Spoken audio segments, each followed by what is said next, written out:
Robin Strand. I we're working on some titles, but I know you'll get some eventually. So right now, Robin Strand, one of the best Canadian bodybuilders out there. I gotta be honest, I can't think of too many others that are certainly your caliber, I have to say. Wow, that's a huge accolade. I appreciate that. Thank you. I certainly know there are others, but I mean, looking as good as you do and placing as high as you have, especially this last year, I think this last year, which we can talk about a little bit, was definitely a great year for you. Um, Yeah, it, I think it puts you, yeah, in the upper tier of Canadian bodybuilders. So I'm glad to have you on. thanks for having me, man. I really appreciate it. And you're 9 days out of Toronto. Yes, So sir. before we get into anything else, how has prep been so far? It's been one of your easier ones. Where are you at right now, 9 days out? It's been a good prep. I'm very, very grateful for this prep. I mean, it's not going to end with Toronto. I'm going to continue doing shows. The plan being to continue all the way to the Olympia this year and have a nice long season of competing. And I'm feeling good. I'm strong. I'm healthy. I feel like I was able to reach my condition without having to do anything super crazy. I did push it really hard throughout the entire prep to get to this point where I could start to back off a little bit Hmm. as we would want to, not having to go to extreme measures in the last couple of weeks. Yeah. So I felt like that's been really good. Very grateful to have the second now competition season with Dorian Hamilton as my coach, and also very grateful to have my mentor Benoit Lapierre and my trainer Eric Seifert as well, who's also my therapist, manual Yeah. therapist, that is. Yeah. So manual therapist, that means physical therapy. Yeah. So Eric does muscle activation techniques. That's the main type of manual therapy that I'll do. So I'll do that every week with Eric, MAT, and then we'll train once a week or sometimes twice a week as well. And I know you have quite the team around you. You know, some people in the sport, most people usually have a coach. I would say a good chunk of people have a coach and a trainer. But very limited have like a full-on team where they kind of have specialists for everything that you kind of have an orbit around you of everything that you may need. Um, do you think more people should look into that strategy and like where did that start off? Have you always been like a team guy? Have you been a team sports guy, or have you kind of grown into it? I mean, in my opinion, to answer your first question, yes, I do think that more bodybuilders should incorporate different specialists for different parts of their training and their nutrition and things like that. So of course I have Dorian Hamilton that gets me ready for my competitions. He handles my off season as well. He gives me my overall protocols and programs, Hmm. nutrition and all that kind of stuff. And he gives me like a general outline of how he would like me to train, just in terms of like what body parts on what days and how many days on versus how many days off, just so that he understands how to provide the nutrition component. The other thing is, I mean, obviously, Dorian can't be there all the time, 24/7, to watch me train and train me. And he doesn't actually have the ability to do that. I don't think any coach really does. If they're an online coach, then they're specializing in being an online coach.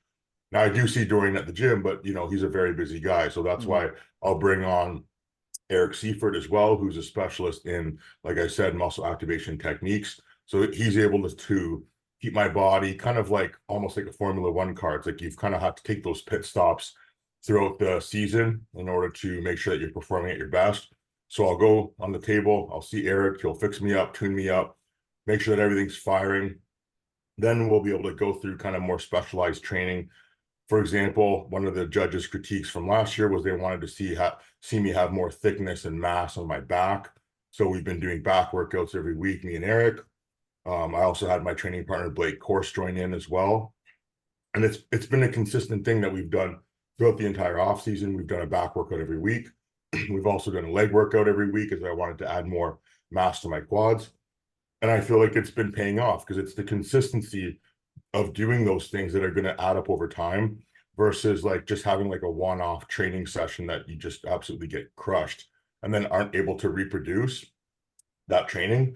We were Hmm. able to then have like a mesocycle where I'm building strength, a mesocycle where I'm building hypertrophy, and then now going into competition prep and beyond, I'm able to maintain a lot of that strength, maintain or even build some of that mass along the way as I've been dieting. So I think that's another component. And then you also probably would want to have someone, for me, like I have a mentor, Benoit Lapierre, like I mentioned, and I go to him for things that are kind of outside the realm of what Eric or Dorian are able to handle. Again, because I can't expect one or two people to handle everything that I'm going through. Hmm. For example, if it's like an emotional thing or it's a spiritual practice that I want to work on, I can go to Benoit, as we've been working together for the past over a decade. So he understands kind of like my home life. He understands like my relationship dynamics, my family dynamics. He understands like who I am emotionally and spiritually, and he can give me guidance in that regard too. So that's what works for me. I feel like it also can work for a lot of other guys and girls too, but you have to find the right people, right? Yeah. It's like at the end of the day, having a team is a very, very amazing thing. If you have the right people around you, you can build that circle and everybody kind of plays their part. Okay. And then having that kind of, I guess you can Oh, call it, sorry. To answer your other question, I actually I started sports. I mhm, was actually when I was in high school, yeah, when I was having like issues with bulimia and things like this, I was kind of anorexic as well. I was doing a lot of track and field, so I was just trying to get faster and smaller essentially. sure. And then I also got into competitive paintball and I wanted to really be a professional paintballer. Hmm.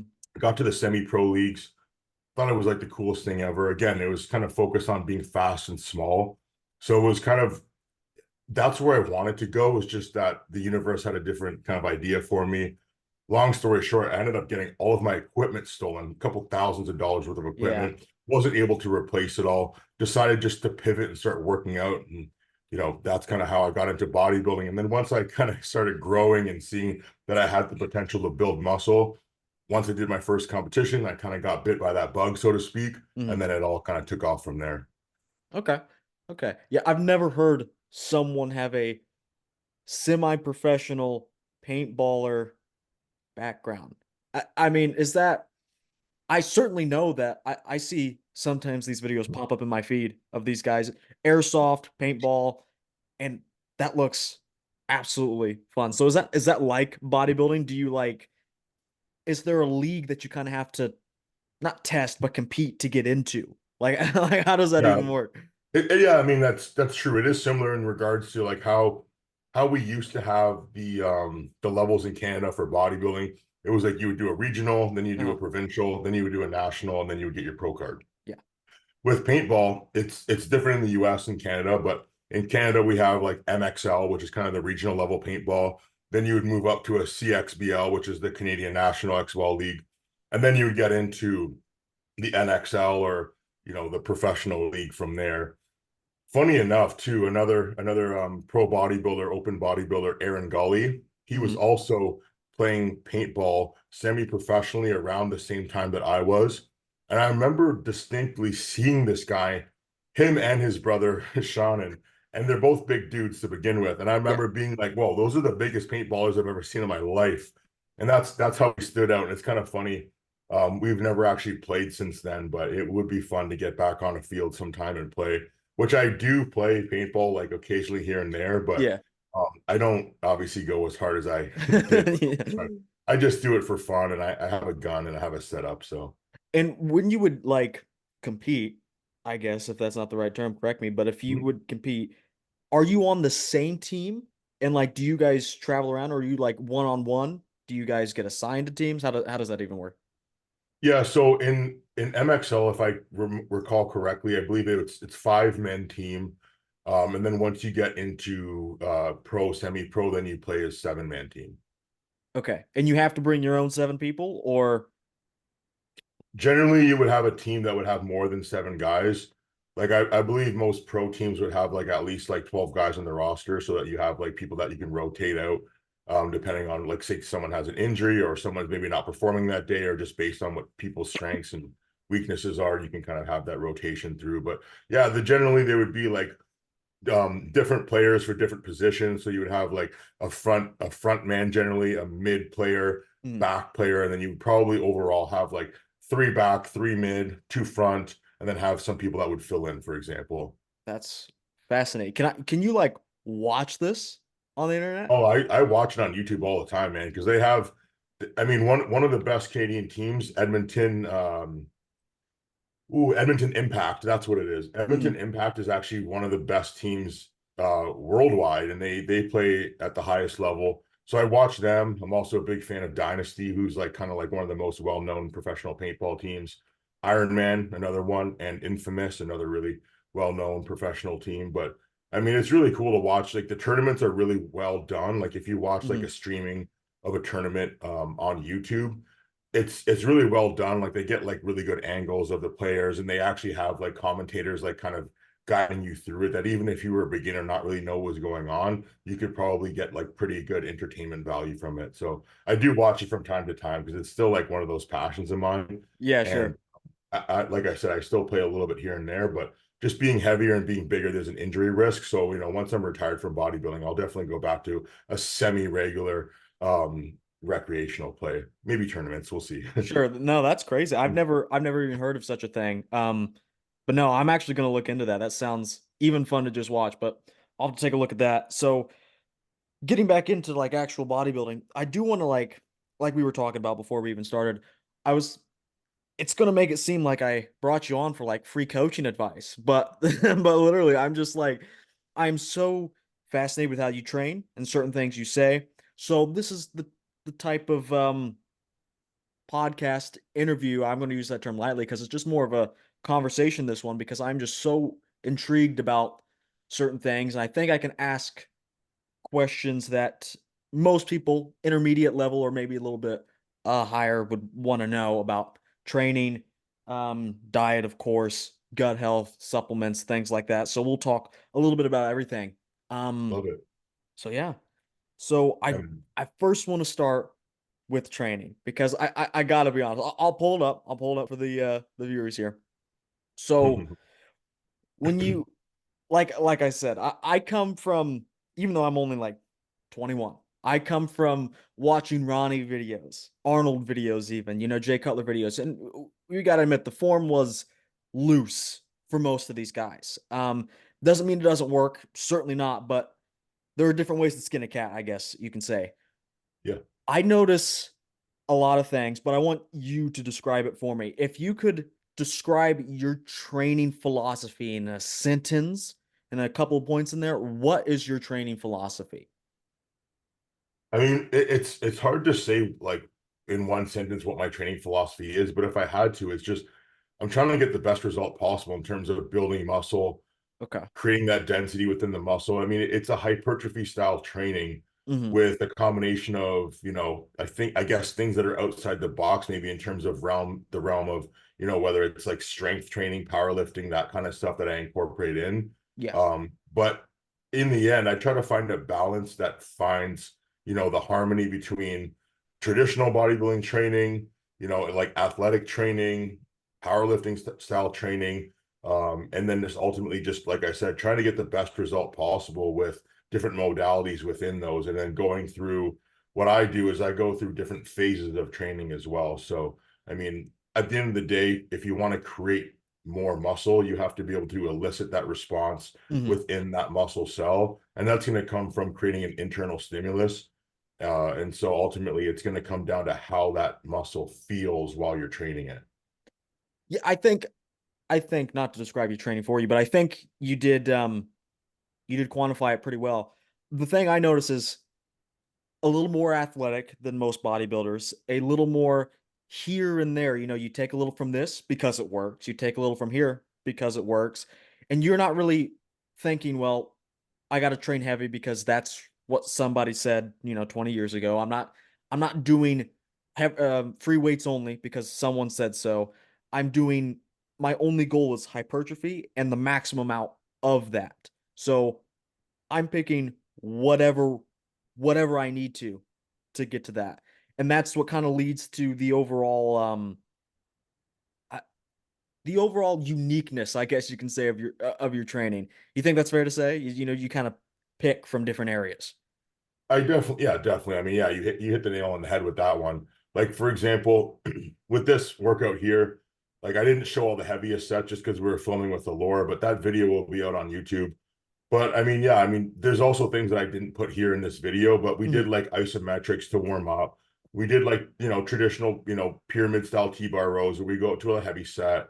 Maybe we do like a back off set. Like I think those things are pretty traditional. But mhm. I'm also incorporating up until maybe 3 weeks out, I was still doing heavy barbell squats, going up to maybe 4 or 5 plates, going maybe as low as like 4 reps, with a 5 plate. I'll go to like a 3 or 4 rep, but what I'm doing with a 3 or 4 rep is very safe Yeah. because I'm setting the safety bars at a point where maybe on my third or fourth rep, if my form wasn't ideal, I could just simply put that bar down safely and then I could do a back off set, or I could just move on to my next exercise. But from that point on, it's like I've really stimulated my nervous system to create a lot of force production to really kind of wake myself up as well. And I think that really lends itself to being able to maintain strength, first of all, but then having that strength also equates into having more muscle mass long term. As an athlete, you want to be strong, you want to be athletic, you want to be explosive, you want to be powerful, you want to be able to control weights, you want to be able to have endurance to do higher rep sets too. So, I mean, I guess I'll do everything from a 3 or 4 rep set, which is, considered kind of crazy, but it's really not because it's safe. And then Mhm. I'll do things like, heavy isometrics where I'm going to failure, but with an isometric, like in that first video, we were doing a 3 plate isometric kind of Smith machine lockout. Mhm. And then I'll do things like, upwards of like 30 to 50 reps sometimes, like maybe for a leg press or like a breathing squat, because it's just different stimulation of different parts of that muscle, being able to also activate things from like higher motor thresholds to then also into like metabolic stimulus. Not many people are going to know what a breathing squat set is. I haven't That's old heard the school. Yeah, that is old school. I haven't heard that term in a long time. So a breathing squat, if I can remember correctly, higher rep set, and what's the breathing part of it? Why is it called a breathing squat? And why do you even do it?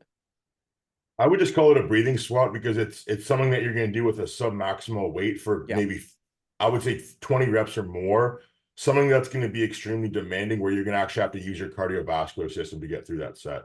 I think that's beneficial for bodybuilders only because if you never do that, then you're not able to access that high oxygen, recruitment pattern when you really need to. And a lot of the times, like when you're training legs, you might get gassed out before your legs are really taxed. So I think Mhm. sometimes it is important to do those high rep sets where you feel like you're completely out of breath. That's why I would call it a breathing squat, because when you finish the set, it takes you like a couple of minutes to actually catch your breath. Mhm. Yeah. And I mean, it just goes back to you exhausting every avenue basically, which is interesting.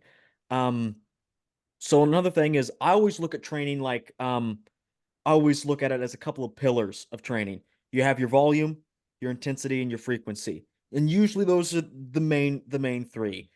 And so I always say you can usually pick two and you can't do all three for very long. You know, you can't run a high frequency split with high intensity for very long. It just doesn't you're going to run into issues for most people. So when adjusting these pillars, are you a high volume guy? Are you a higher intensity, lower volume guy? With some higher frequency coupled in there? Are you a lower frequency guy? What is that overall philosophy? I basically, to simplify it for most people, it's always in the shape of a bell curve and how people are going to respond to different training stimulus, like you described with the pillars. So a bell curve is going to mean that, on one extreme end with very low volume, high intensity, there's going to be like between 1 to 5% of trainers who are going to get the best result from that style. Then on the other far end, the other extreme is going to be like super high volume, like 30 to 40, 50 sets or whatever you would think high volume is. Yeah, And there's going to be like 1 to 5% of trainers who are going to get the best results from that.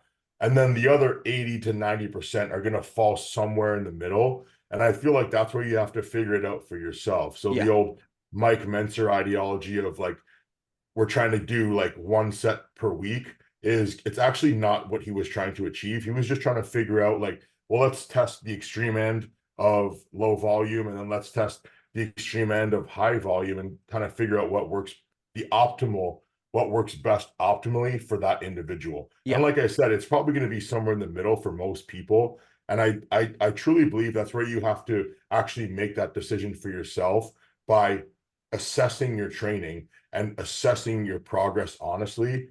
Because if you're not able to recover from your training, and if you're not actually making progress in terms of strength and size and density and muscularity, then you have to make adjustments to your training in order to continue to do so. Okay. Yeah, I think that's absolutely fair to say. Most people do fall in the bell curve, but the bell curve does take up a lot of area on that graph. So yeah, Mhm. but is there usually I tell people that just want to train. I'm not exactly a coach, but I always say train a bit harder and maybe cut back on the volume first as that first variable. Do you see it a different way? For maybe not a beginner because that's a little different, but for an intermediate guy, let's say he's been going to the gym for a while and now that he's built a somewhat good foundation and he's looking to, kind of make sure he's doing things mostly right. Not 100%. I don't know if that's possible, but Right. um mostly right. Would it be better for him to train a bit harder, a bit longer, i.e. volume, or what do you think is what do you think is the most important there? Honestly, I would say for the most part, it's probably better to err on the side of being in the gym for less time and then just trying to optimize that time. Okay. So something that I would generally try to do, like with a personal training client, for example, because we only have a 60-minute block of time here, Mhm. let's try to make that the most effective 60 minutes possible. So, one thing that you can do, for example, for someone that maybe struggles with focus in the gym or for being in the gym for too long, and Yeah. this is something that I used to tell myself is before I would get into the gym, I would set my intention. I'm going to focus maximally for 60 minutes. I'm going to focus maximally for 60 minutes. And that would be what I would tell myself multiple times before I got to the gym. And then throughout my training session, I would just say, I only have 60 minutes. I need to maximally focus on everything that I'm Mhm. doing. And that sets a good intention for kind of following a general principle of how you could approach your training. Because if I can't spend more than 60 minutes here, Yeah. then I'm going to have to move a little more quickly between exercises. And then the exercises that I do pick, I'm going to make sure I pick the ones that are the most effective and make the most out of them for each set and rep that I have available for it. And then perhaps one of the most talked about features of training, the failure. Do Yep. you go to failure? How often are you going to failure? Is it like the cornerstone of your training? Some people are like, I go to failure on everything. Um, what are your overall thoughts and what do you do personally? It's hard to define failure generally because there's Yeah. different types of failure. Like we almost kind of got into that a little bit before when we were talking about, well, like metabolic or like oxygen capacity failure, or we're talking about like our ability to generate like the actual motor unit, recruit them for a high intensity set of 3 to 5. Mhm. That's going to be like where maybe my strength, form, or nervous system ability fails. And then there's also like that actual muscular failure, which I mean, you could go muscular failure in terms of I just simply can't complete the concentric part of the rep. Yeah. Then there's a muscular failure where I can complete the concentric, but now I have the actual like eccentric part that I could really kind of quote unquote milk that rep. Mhm. I could go beyond failure, you know what I mean? So Sure. I would say generally what I would recommend is for each exercise that you pick, you should have one set where you quote unquote take your balls out of your purse to steal a quote from Ben Pakulski and make that your working set to failure. Now, whatever failure means to you, that might be something that evolves over time. Mhm. Because when I was maybe first into training, I thought maybe, failure was, until the dumbbell like falls on my face. And that's happened before. Like when I first started doing bench press, I got the bar literally stuck on my neck sometimes, and that was Mhm. like an embarrassing failure. Now it's like, okay, well, failure to me on a bench press doesn't really make sense because there's just an injury risk there.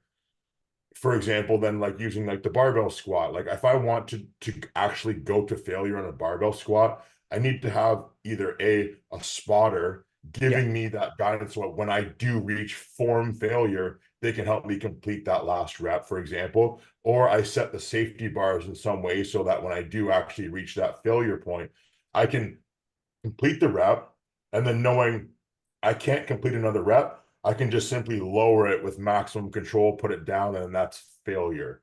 The other thing that you can do too is you can start to incorporate obviously like intensifying sets, right? Yes.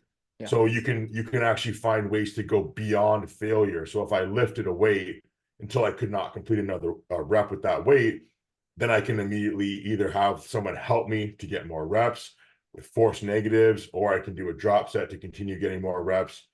Those are obviously more advanced techniques, Hmm. but I do think that you need to be able to find ways to push yourself maximally. Because if you're not doing that to the point where you feel like, I mean, at some point in your training, in that day of training, you got to be like, holy fuck. Because if Sure. you're not saying that to yourself and you're not like actually wondering if you're going to get through the rest of the set, then I don't know if you're training hard enough. Today was kind of one of those days where I was like on the edge of being like, I don't know if I can get through this workout, just in regards to how intense we were pushing it at one point. Not heavy intensity, but just like having Benoit there to really keep reminding me to keep your core tight, drive through into your hips, and just having these different types of cues that's really stimulating your nervous system. Hmm. Being on low calories, being exhausted to begin with, sometimes you have those conversations as, can I get through this right now? And that's when you really have to kind of teach yourself that you have to, because that's how you're going to grow. Hopefully that makes sense. Absolutely. No, I think that makes perfect sense. So you would advise, keep it in layman's terms, probably a failure set for each exercise you do. And the exercises you do is probably going to be even more varied per person. Would you say that's accurate? I would say at least one really, really, really hard failure set per workout Per workout. to Okay. begin with. And then based on your recovery, you can scale it up from there. Because if you're the type of person who's trying to do high volume, right? Because like we're talking about someone doing like, 30 sets. Hmm. Let's say that person is doing like 7 exercises. Yeah. Doing 7 crazy sets in one day to failure and then trying to come back the next day might be too much. So it has to make sense, like you were talking about with the different pillars. It Hmm. has to make sense with your ability to recover. Where are you in your actual training cycle? Are you in the peak of your cycle where you can recover from those 7 crazy sets, come back tomorrow, do another 7 crazy sets? Or is it kind of where you're like, maybe I'm tapering off right now, I'm in a health phase. Maybe I only need 1 or 2 crazy sets, or even just one. And again, like failure can be like a quote unquote soft failure, or it Yeah. can be like a crazy failure where you're screaming. So, I mean, there's different outputs for how far your nervous system is ready to go. Okay. Um, this is an interesting question. So let's say, do I, this is a hypothetical, do I have to go to failure to be a good bodybuilder? No, you don't, but you have to make consistent progress over time in an undulating way that you're not always doing the same thing. You're finding different ways to create stimulus. So, no, you don't need to go to failure, but you need to create the actual stimulus Sure. somehow. Sure. And what would that be if it's not an all out set? Is it just progressive using progressive overload week to week? What does that look like exactly? Is it Progressive overload could, yeah, I mean, that could be one way for sure. But generally, yeah, I mean, if you're getting stronger with your exercises, that would be a good way to know if you're making progress or not. If you're building muscle, like if your muscle tissue is getting more dense Mhm. and you're getting bigger, then that's another way that you could say, hey, I'm making progress here. Regardless if I'm going to failure or not, Mhm. at the end of the day, you have to see the progress happening. Okay. I do want to talk about something you've been talking about is cycles and training cycles. Not a lot of people. Some people think about their training in cycles. A lot of people kind of take deloads here and there. They'll take a week off, a weekend off of training. But you, from what I'm gathering, you do the actual training cycles. You will. Well, I guess you run me through that. Is that you pick exercises, you pick your plan, and you kind of ramp that up from week to week, and for whether it's 8 weeks, 12 weeks, 16 weeks, whatever the time period may be, you have a set deload period. What does the, like, do you do it all in a year? Like, do you plan a year in advance? What is it like when you're planning a cycle, a mesocycle? I do. I mean, I plan it based on my competitive season. So like Okay. that could change. Obviously, that could change. Like last year, plans change. But my plan this year, I have my off season bulking phase, and generally, I'm doing at that point. I'm just trying to get as strong as possible. At that point, I'm probably doing more low volume stuff, not a lot of crazy intensity, but I am getting stronger. Maybe that's the time where I'm not always going to failure, but I am making sure that I'm getting more progress in the gym in terms of strength and maybe more of the traditional progressive overload type Yeah. style. Then in the competition phase, we move into maybe 4 week blocks where we're going to go through, okay, this week we're going to go through like where we have our barbell squats maybe first in the workout and we try to progress that up to a certain point. But that could change because let's say I think I'm going to make progress for 4 weeks. But then I end up making progress in that movement for 6 or 8 weeks. Then Hmm. I'll just keep it going. But then once I hit a plateau in that regard, for example, I feel like, okay, like the last couple of weeks, I'm not able to continue pushing strength for whatever reason. Maybe we drop calories, maybe things have changed with cycles. Yeah. Then that could be a time to maybe just even flip it in reverse. So by having like exercise A, B, and C, by flipping it to B, C, and A, that's just another way of having a progressive overload style novel stimulus. So instead of barbell squats, leg press, and leg extensions, the next 4 weeks could be leg extensions, leg press, and barbell squats. Then I have a completely different then I have a completely different reference range to build off of in that regard. Okay. And then deloads. Do you take those at your own discretion? Do you have planned deloads? What do you do in regards to that?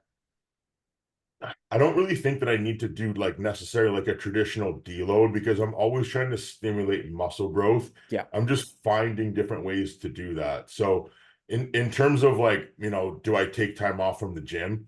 I'll probably take like a week off once a year when I go to the cottage. And then maybe I'll do like, just whatever I feel like maybe I'll go to the gym like here and there, get a pump.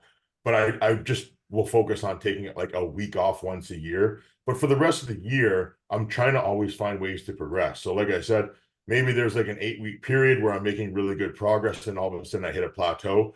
I'll just simply change the order of execution from exercises, Gotcha. or I'll incorporate maybe a 2 or 3 week block where we're doing really heavy isometrics, or I'm doing like lower volume strength training primarily, focusing on maybe I'm just going to squat, I'm just going to RDL, and then I'm just going to do like a lunge for my leg workout, for example, or something like Hmm. that, instead of doing like everything else that I would do that for 3 or 4 weeks and then go back. So there's always ways to make progress without having to actually be like, you know what? I'm going to do the same thing I always do, but just do them not as good. Yeah. It doesn't really make sense to me. I mean, if it works for you, that's great. I can't wrap my head around that mentally to get motivated to do that. So I would rather think things through as like, well, how can I stimulate muscle today? Oh, I know. How about today we do where I start off doing like an isometric hold on a pull up for 60 seconds to failure, and then go immediately into a pull down where then I'm really fired up. My lats are going crazy. My nervous system's all crazy, but I can do like maybe half the weight and still go and build muscle somehow. Right. So I mean, I always try to tell my clients that no matter what phase you're in, you should be focused on building muscle. Hmm. If you're doing a fat loss phase, a lot of people will think, okay, fat loss phase, now I can't really build muscle and I have to just maintain muscle. No, you should never think like that. You Hmm. should always think that I'm going to the gym to build muscle. Because if you are constantly building muscle, you're going to essentially be a fat burning machine. Yes. So just remember, there's a million ways. You said at the beginning of the podcast, there's a million ways to skin a cat. There's no one perfect style of training. And progressive overload has been beat to death, where guys think that if they do not beat the logbook every week, that they can't build tissue. But you have to remember that there's so many ways to add more weight to the bar without recruiting more muscle tissue. So the main goal, the Yeah. main the main focus for a bodybuilder, again, is building muscle. And in order to do that, you have to stimulate the muscle tissue. And so that can be done through many different ways, but it's up to you to kind of decide, hey, what's going to get my mind fired up, motivated to train hard? Because ultimately, that's what it comes down to, is just training hard. If I had to simplify it, I would just say, what gets you motivated to train hard? Go do that. Yeah. Um, I think a lot of people do see a plateau as like something they have to force almost, but you it sounds like you kind of switch gears. You keep moving forward rather than, like if this is stalling, if a certain avenue is stalling, there's no reason I can't do another one because I'm not focused on just this one avenue. I have different ways to build muscle. And a lot of people don't think about that. Like I don't really think about it like that. Like the most I will ever do is I keep my training style the same and switch exercises. But you're saying you can really keep a lot of the same exercises, maybe different order and just switch gears. I I think that I know it seems very simple, but I think that's more of a aha moment than people for a lot of people out there. Certainly was for me. You did touch on a logbook, so I want to ask, do you use a logbook? I have a logbook. I write it down every single day. I have one right here, and I write every single day. I write basically everything I do all day. Okay. The only thing I don't write down is my weights and reps. But Okay. I write down all of my food, all of basically everything I do in that day, I write it down. I write down my training and what my idea for my training program is for that day, for the week, and for the month, which like I said, it can change. That's why I'm not married to the fact that because last week I did 4 plates on the barbell squat for 10. Now this week I have to add, 5 pounds to that. Like I'm not really too concerned about that because there's so many variables that may influence like where my strength level is for that day. Yeah. What I'm actually recording is how I felt. What was the response? How was Hmm. my progress? How do I feel? How was the pump? Those kinds of things. Okay. Okay. So usually when I hear mesocycles, people will set aside exercises, workouts they want to do. Even they will kind of like map out their progression as well, which they probably shouldn't do, but they'll map out the progression. They'll add an exercise at week 4. They'll do certain things like that. So if you're not exactly like, I think planning is smart. Like I think having a plan is smart, but then believing that if the plan doesn't go the way it should, yeah. that doesn't mean I made progress. That's the thing that you have to get out of your head because the plan is it's so dynamic, just like your body, it's always changing. It's in Hmm. flux based on how things are changing in your life, right? So we have a plan, but ultimately God is going to change that plan and it's up to you to be able to adapt. I mean, that's what we're doing is we're adapting. So being able to adapt on the fly and make decisions moment to moment as you're training is just as important as actually planning it out ahead of time, in my opinion. So yes, I think you need a plan because that's where you set your intention and set your focus. Hmm. And then also having the flexibility, like Bruce Lee would say, to be like water, to not get frustrated. Because and again, this is all stuff that I've learned over time. Like I'm not perfect. I'm not like the fucking goat for training, but I am willing to learn and I am willing to be fluid in my ability to not be married to I have to do it this way or I don't get the result because that's not true. I always believe that the result will come and Hmm. then what I do in between is just part of that journey and that's what makes it fun. The understanding that there's a level of what I can control and then there's a level of what I don't have control over. Being able to focus on what I have control over, for example, what I eat, my focus, my intention, that kind of stuff versus the things I don't have control over, like which is like basically everything else. Yeah, So yeah. being able to adapt is very important. Okay. And then when you for a mesocycle, is it kind of like a you did say you maybe train a little heavier in the off season? Are you just thinking of like broad things when you plan a mesocycle? Are you like, I want to train a bit heavier here? Obviously, you switch things around kind of by the day. Do you just kind of set like slight guardrails like that, or how do you No, exactly I break these? focus on the mesocycle in terms of like what do I need, what do I want the result to be from this training program? So the mesocycle isn't, "Oh, I'm gonna build muscle now and then Yeah. I'm gonna build strength now." Like I said, it's always building muscle. So Okay. the mesocycle is I need to improve this. For Yeah. example, I need to improve my traps and my lats and my rhomboids, just as an example. So Hmm. I'm going to set up my training to focus on those movements, the movements that I personally believe are going to give me that result. So let's say it's for my traps, I'm going to focus on doing cable shrugs, T-bar rows, and I don't know, like a farmer's walk.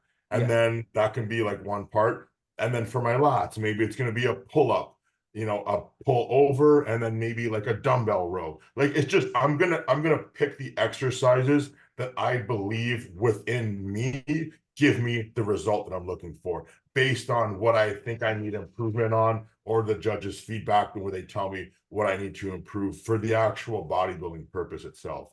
Gotcha. Okay. So let's say you get feedback, and we'll walk through the real example. So, was the last show you did Toronto, or did you do another one after that?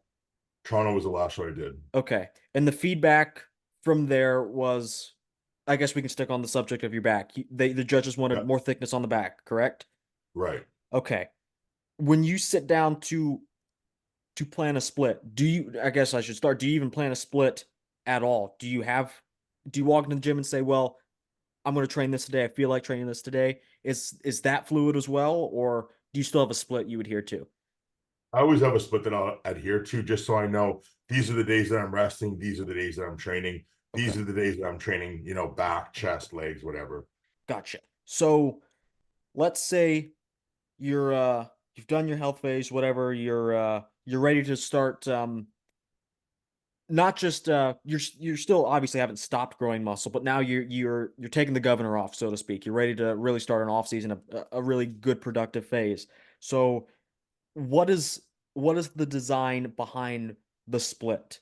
What are you thinking about? And what was your split coming out of Toronto to improve back and other things? So after Toronto, I focused on a 1 day on, 1 day off, 1 day on, 1 day off. I did that for maybe, can't remember the exact amount of time, but I did 1 day on and 1 day off for a number of weeks. Yeah. Then I went into a 2 day on, 1 day off, 2 day on, 1 day off.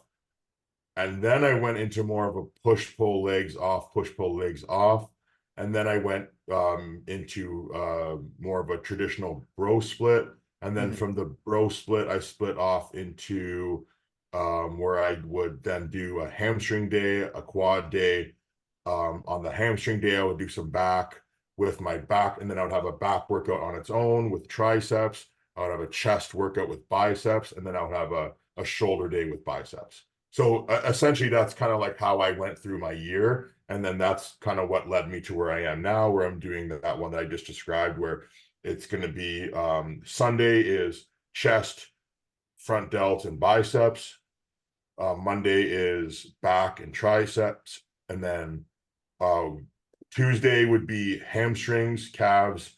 And then I switched over to doing more glute work on that day instead of doing back work. Hmm. Wednesday is a day off. Thursday is my shoulders and bicep day, and then Friday is quads. Saturday is rest.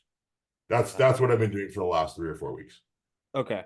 And so, I mean, you're not afraid to train a body part multiple times a week. Do you think there's like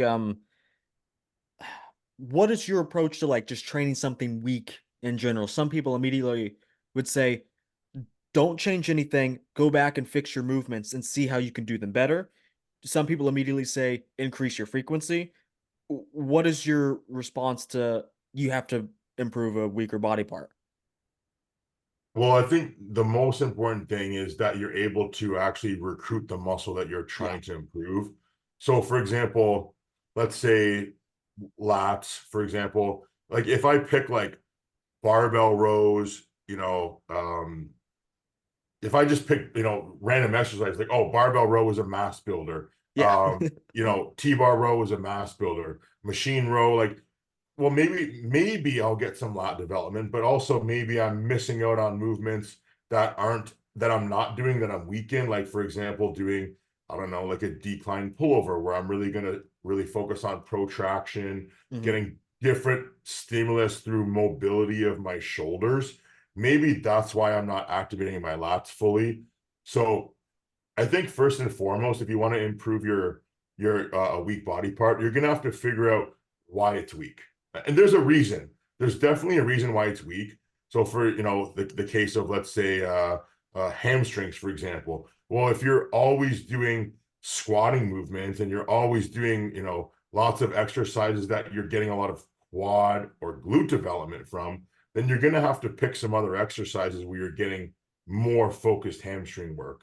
Same Gotcha. thing for let's say your chest. Like if you're doing like, oh, I'm doing a lot of inclines, I want to get my upper chest, but you're missing out on doing decline movements, then that's what you have to do. You have to be able to rotate the tire, so to speak, in order to have different types of stimulus for that muscle group. So yes, execution matters. Yes, frequency matters. Yes, intensity matters. And then also putting it all together so you're recovering and actually seeing the progress. I mean, think about if you trained your chest and you're like, man, I'm getting a good front delt pump here. Yeah. That's probably not going to be the workout that's going to grow your chest. So you're just going to have to, that's where I would go to my journal and be like, all right, so incline presses with a barbell, my triceps and front delts were on fire from that one. So maybe I'll put that one in once a month, kind of as like my strength exercise, but that's not going to be my chest builder. Maybe I'm going to pick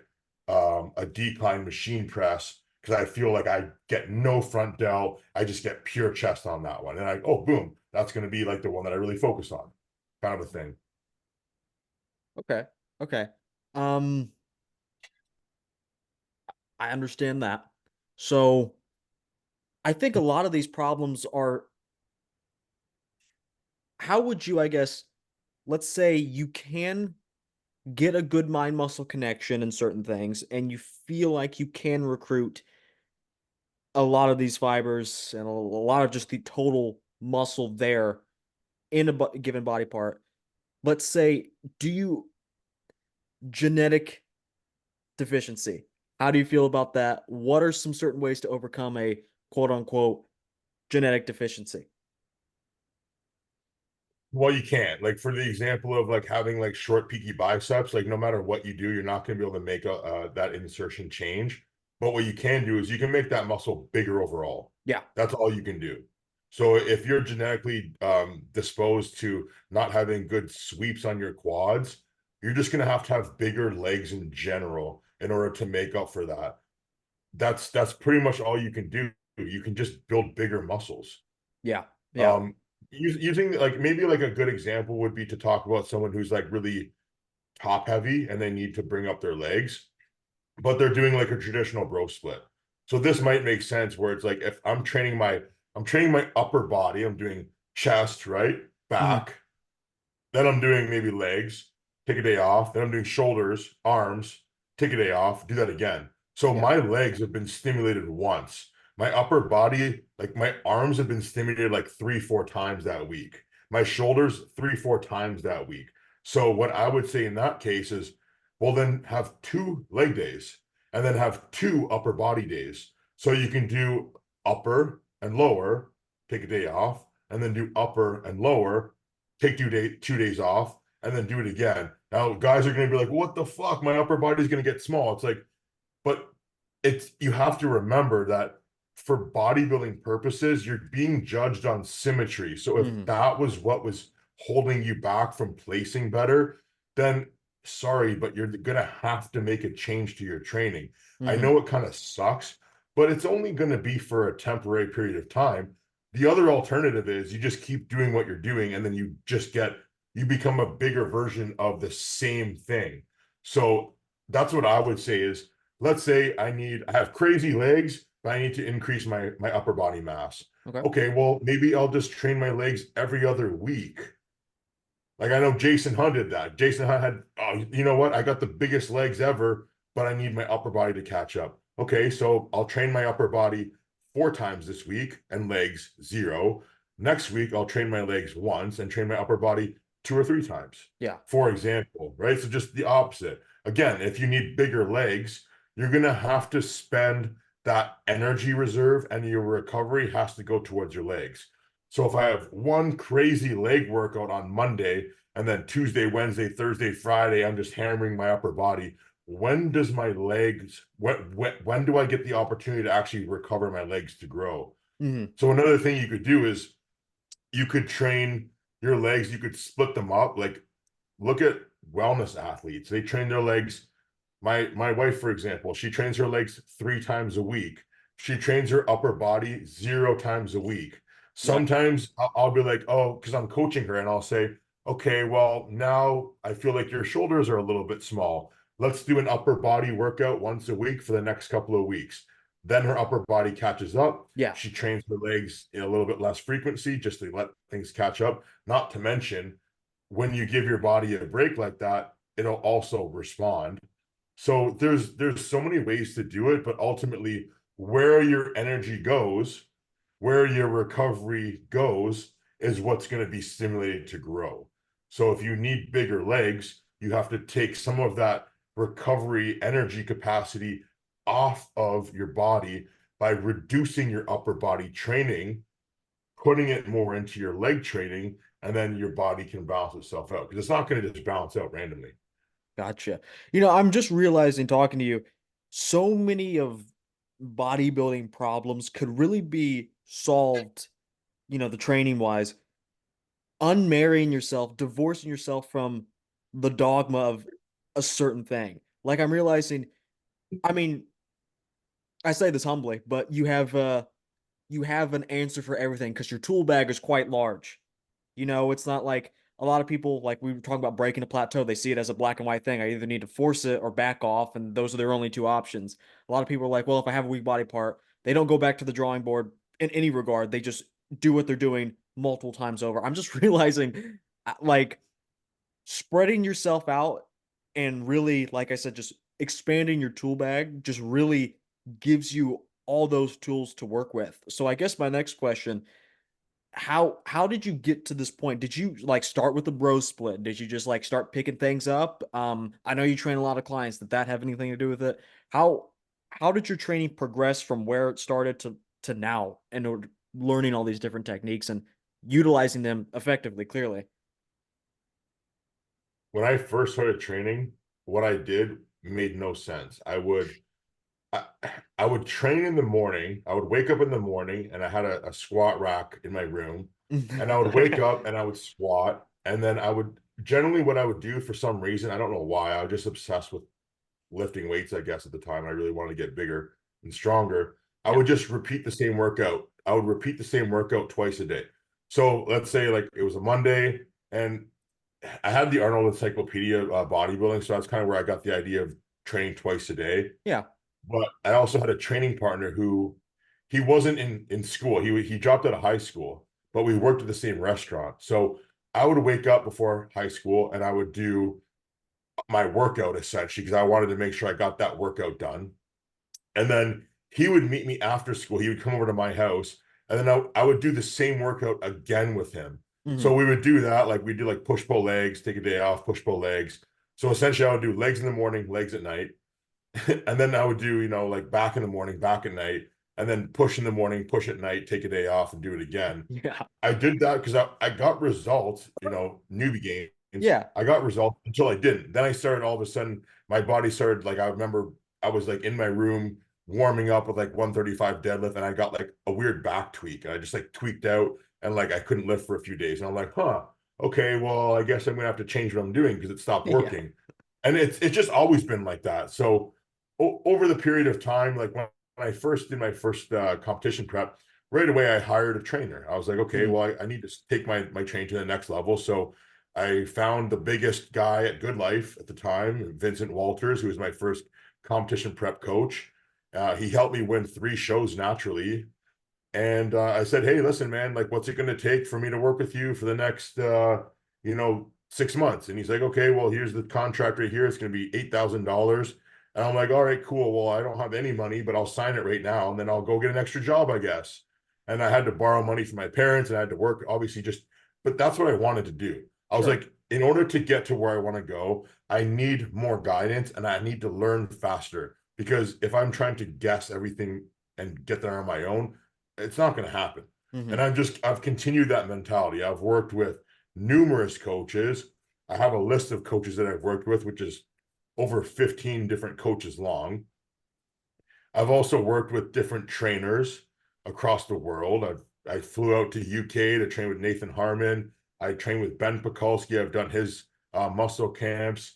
Stephen Kazol. I've done his online courses. You know, it's like I've just kept investing my money into getting more and more education in the sport. And you know, that's where taking pieces have come from. Is I've learned from all these different people and then been able to apply it. So when I do get faced with a challenge, it's like, I'm missing a piece of this puzzle. Where can I figure this out from? It's like, here's Ben Pekulski's analogy for take your balls out of your purse. Okay, now I'm going to fucking just train my ass off, kind of a thing.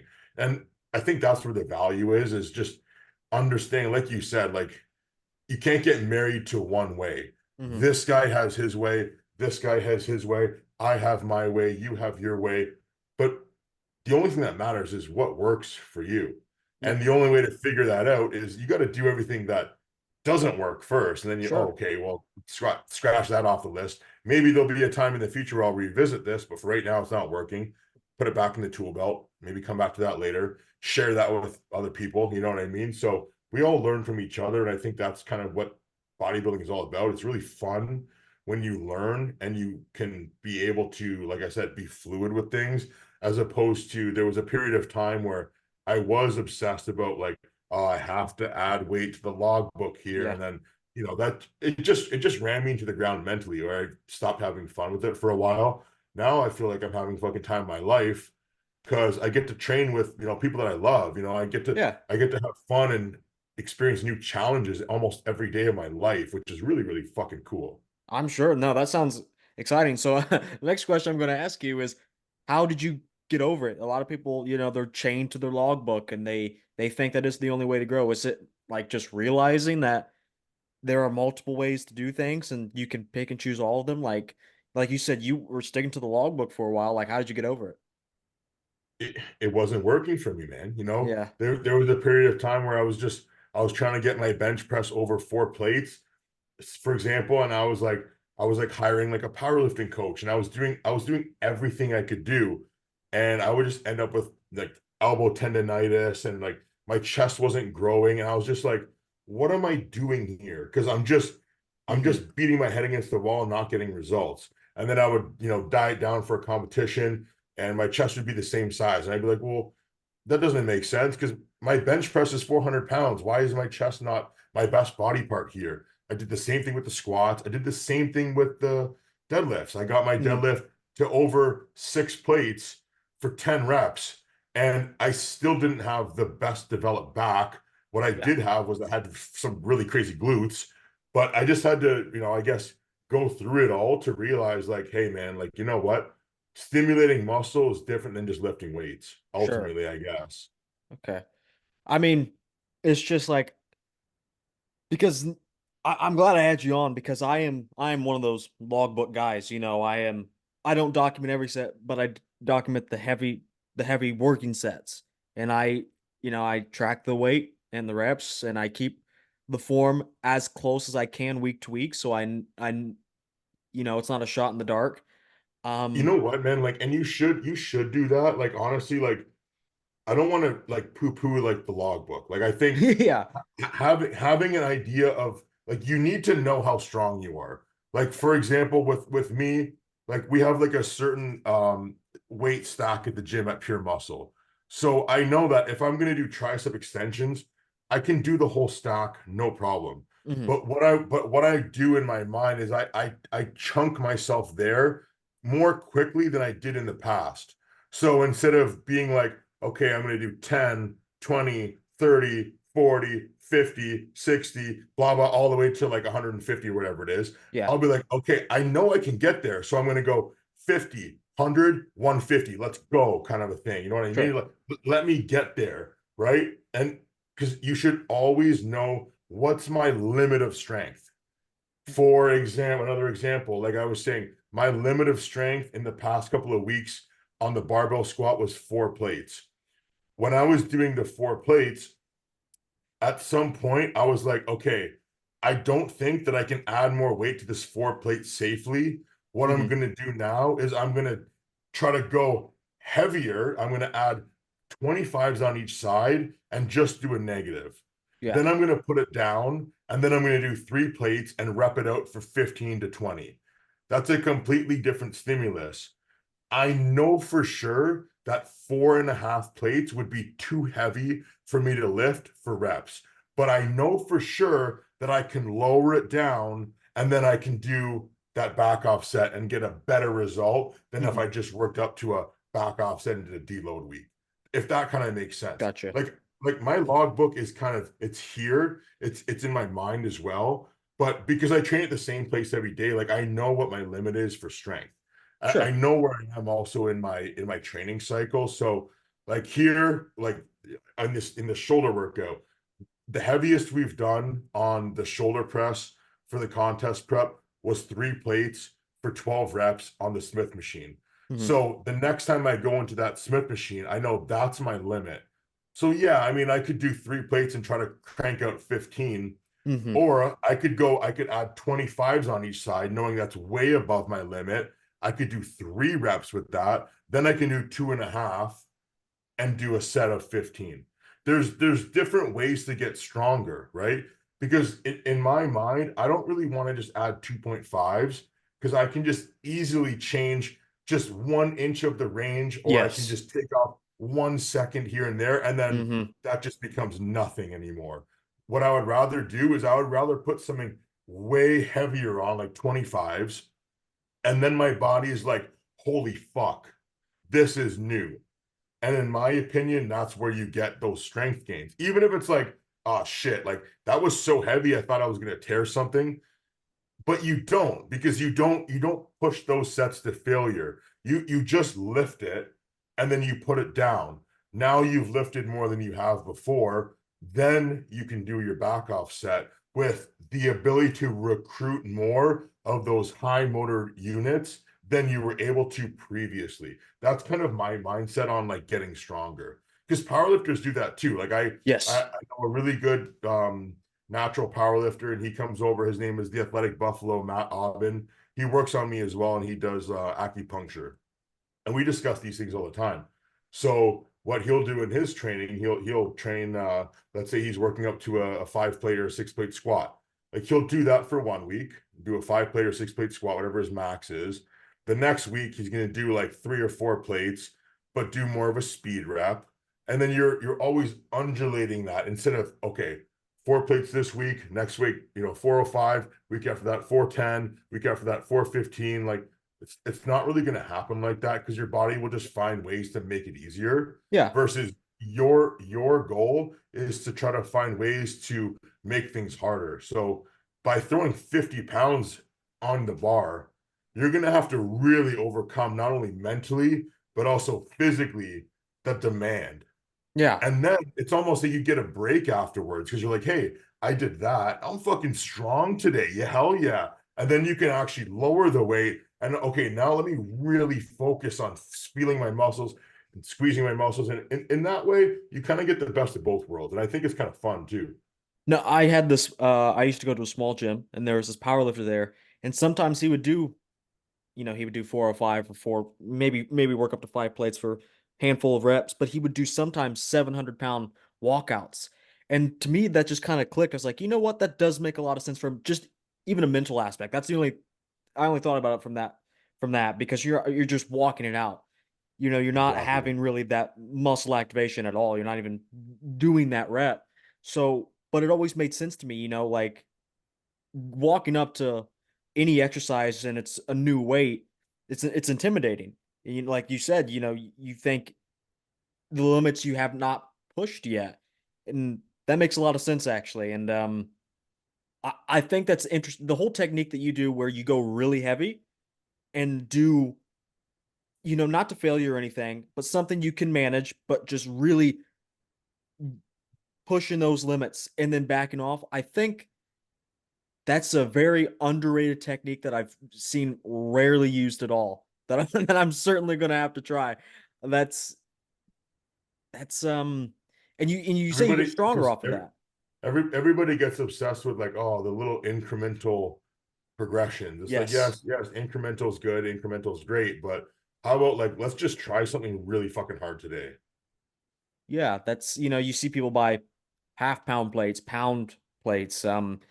But yeah, you don't I've never seen someone besides maybe a couple powerlifters do something like that where they'll do a really heavy static hold, really heavy negative or something like that. And it's kind of in that same realm. So yeah, that's very interesting. I'm glad you pointed that out because I'm certainly stealing that one. Yeah, And you might surprise yourself, man. Like oftentimes I surprise myself quite a bit where I'm like, I don't know if I can do this, and then you end up doing it. And like I said, it might only be 2 reps. Like the actual like amount of reps you get in a set like that is kind of irrelevant. yeah, It's more of the fact that you've stimulated your nervous system to lift such a heavy load that once you go back to lifting a relatively lighter load, you can actually get more out of it.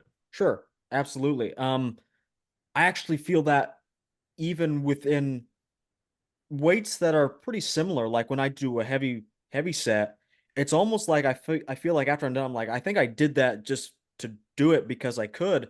But the second set, now that I'm a little more pumped, and now that maybe the pressure's off of trying to beat that logbook, that second set feels better from a muscle activation standpoint than the first set. Like it pales in comparison. And so Yeah. I it's very fascinating. I'll have to try that. And one thing I want to talk about is if there's one thing that I've noticed consistent, because we've talked about the bag of tricks and how, and you have a very deep bag of tricks.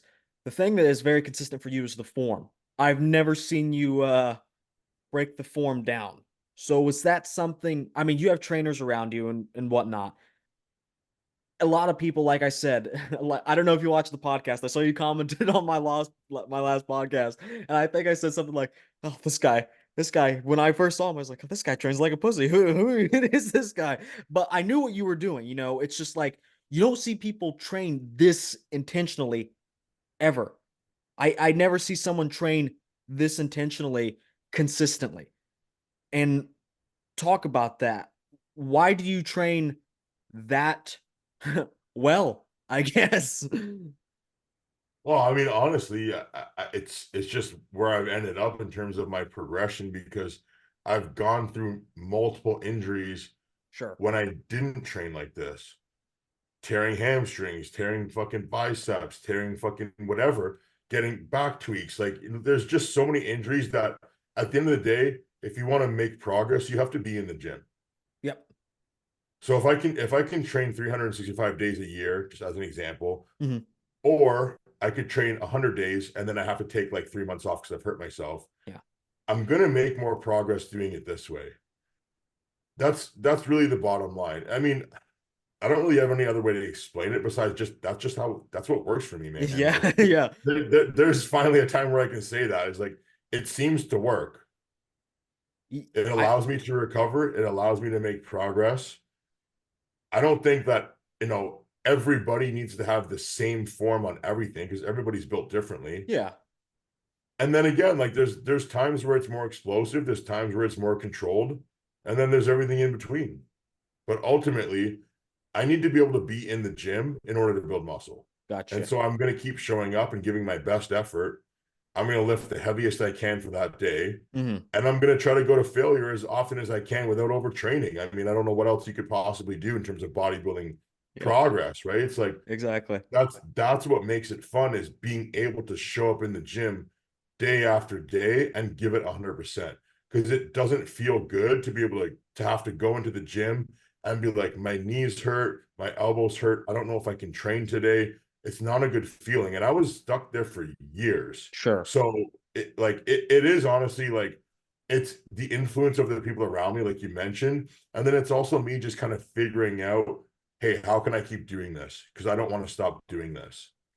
Yeah, I think your training can really be summed up with leaving the ego at the door because the part of being married to certain dogmas or whatever it may be is partly ego. I'm training like this because so and so trains like this, and I think this is the way to train. I train heavier than I should because it is an ego thing. That one's pretty simple. So how was your breakthrough, from what I understanding, just I'm a bodybuilder, nothing else matters besides being the best bodybuilder? Was that like your breakthrough of like, I'm going to use every technique, I'm going to use a good form on every exercise? Was that your breakthrough, or was it something I different? would say that's probably like the main guiding factor. And then, like I said too, it's like I'm very grateful and I'm very fortunate to have people that like I use the analogy of like having like the rails in the gutter when you're doing your bowling. You go bowling and you put Yeah, up those rails and you just keep having gutter balls. It's like I was getting a lot of gutter balls, man. Like I gotcha. was just like I was hurting myself. I wasn't really making progress. I wasn't getting bigger or stronger. And then I met people who were able to provide that railing for me. And then as I kind of stray away from where I should be to get the strikes, Hmm. they guide me back into, hey, no, this is what you need to do. This is what you need to do. This is what you need to do. And over time, it's been something where it's like, this is what I need to do. This is what I need to do. And then I just have a job and I just try to execute that. Yeah, absolutely. Because I do, like, a lot of the times I do things, maybe not just to do it, but it is what the logbook has dictated. I've already sold my soul to, like, this is what I'm going to do today. Um, so yeah, I I I think a lot of people could learn from that entire philosophy of just be the best bodybuilder. We're not in here for obviously in the bodybuilding aspect, you're not there to prove a point with your training that low volume works or high volume works, or um, that you could train like Ronnie Coleman did and get to that level of results. It's basically just doing the best you can do and to elicit the best results. Um, so I want to kind of wrap training up. We're talking about your back workout because you have talked about you're trying to improve your back, maybe more than other things. So was this your full back workout when I'm looking here on Instagram? 5 exercises, or was it more? There was a little bit more. So we Okay. started off with a giant set that I was doing an isometric dip, and then I would do an isometric pull up, and then I would do an inverted row for reps. We did that as a warm up. Okay. And then we did the T-bar rows where we did a pyramid set up to a heavy set. And then we did that top set. Then we did a close grip lat pull down, which we did 4 sets there, which basically just, you know, not it's 9 days out, so we're not going to like extreme failure in any of this Absolutely. stuff. Yeah. Bent over rows. Yeah, I mean it's pretty much all there. I mean, that's kind of why I document this stuff, because it's not like there's nothing really revolutionary about what I do. It's just I'm pretty consistent with it. Sure. And so walk me through like the thought process of this workout. Like, I understand the activation things. You have a Yeah. better workout. Obviously, you can feel more and you recruit more. Um, T Starting with T-bar rows. Why did you start with T-bar rows? Yeah, so I mean this was Benoit's workout, but I can explain because we have a very similar mindset. So Okay. T-bar row, that's going to be where we're getting like a full body on this one, almost like a lot of guys are going to be sitting on a T-bar row, not really using their legs. But Yes. if you think about being able to drive your legs through that, like using your actual feet, using your legs, and using your core tension, then it's just a matter of now I'm just able to pull with my back. I'm trying to squeeze those handles as hard as possible. Like you see here with a plate and a half, I'm trying to squeeze everything as maximally as I can. So when Hmm. we get to the 2 plates, when we get to 2.5 and beyond, that everything still feels and looks the same. Once I get Yeah. to the point where there's enough weight on there that it doesn't feel the same, that's where I know that that's my max for the day. And I Okay. won't go beyond that, regardless of if I had in my logbook. Well, I've done 4 plates on this thing, so I need to get to 4 plates, but I'm going for a feel. So a T-bar row, in my opinion, it's a really great exercise to build your traps. You're going to get Hmm. full trap development from top to bottom. Yeah, you're going to get some lats too. You're going to get some rhomboids. That's why it's a good exercise to start with, because it's kind of that compound, full kind of mass Yeah. building exercise, which is a great way to start. Um, and then yeah, so that's T-bar row. I do want to And then, chime in. yep, Reps. yep, y- would you say I've heard this recently? I've heard Dr. Mike Israel say this. Make your first. I've actually heard Terrence Ruffin say this too. First rep look like your last rep. Is that something you're doing pretty consistently? yeah, sure, that makes sense. Yeah, you kind of when the form breaks down. I guess you do have trainers there, so they can kind of push you beyond failure if you choose to do that. So you don't have to break Yeah, down that form to do that. When your form breaks down, you done. I would say so. Yeah, when your Okay, form breaks down, or another way you could look at it is when the actual feeling in the muscle is not as intense as it could. gotcha. Yeah. Okay. Okay. Now continue. Second exercise choice, close grip, lat pull down. Why is So this an close grip lat pull down. So this one's here. We're trying to get more of that lower lat. So it's more of like we're staying upright. We're not leaning back too much. I mean, it's pretty straightforward with a lat pull down, but then, I guess where it differs is we're really trying to use the tension from our hips into our core to pull rather than just yes? pull this thing down. It's like I'm trying to get my lats to really engage the whole time. Yeah. I mean, it's a lat pull down, right? So, I mean, that's one of the best exercises for your lats. The bent over rows, we were kind of just that was just one that we did kind of for fun. Like you can see here, like I took my shoes off and then I was using these Posture Pro insoles. And so yeah, with the first set we did here, I was kind of just finding like what we're gonna do Yeah. because we wanted to do something that kind of showed off the insole, just for like marketing purposes. But then Mhm. also Benoit wanted me to have a different challenge rather than just doing the reps as normal. He wanted me to pull it through my belly for 2 seconds. So that was pretty challenging. So we didn't go heavier than I think a plate on that one in order to be able to do that. And yeah, I mean, we kept the rep range 8 to 12, but then being able to actually hold that bar against my belly was a lot more challenging with one plate than, being able to move 2 or 3 plates, which is just a different feeling in the muscle. Like I said, so going for more of the feeling is how much is my back contracting versus like, oh, well, how far or how much is this bar moving? That's Okay. kind of where the difference was. Yeah. And I definitely want to ask you about this next one. Well, I guess no, no video this one. Yeah. We'll keep it max isometrics. Yeah. Explain So what that the is. max isometric. So I did a podcast recently with Stefan Kazult, and he Okay. just gave me the idea as to, well, you get to certain points in your training where you start losing strength, you start losing that kind of like fired up like nervous system. Yeah. So we use that at this point in order to kind of break through a plateau because this week for sure my strength went down as opposed to the last couple of weeks. I was actually getting stronger. I was really surprised by the fact that I was getting stronger up until 3 weeks out. Mhm. Then at 3 weeks out, that's kind of where I hit that plateau. Yeah. So I wanted to discuss with Stefan and get his opinion on, hey, what should I do at this point? So he said, well, you can do a maximum isometric. And the reason why you could do that is because it's pretty safe. Like Yeah.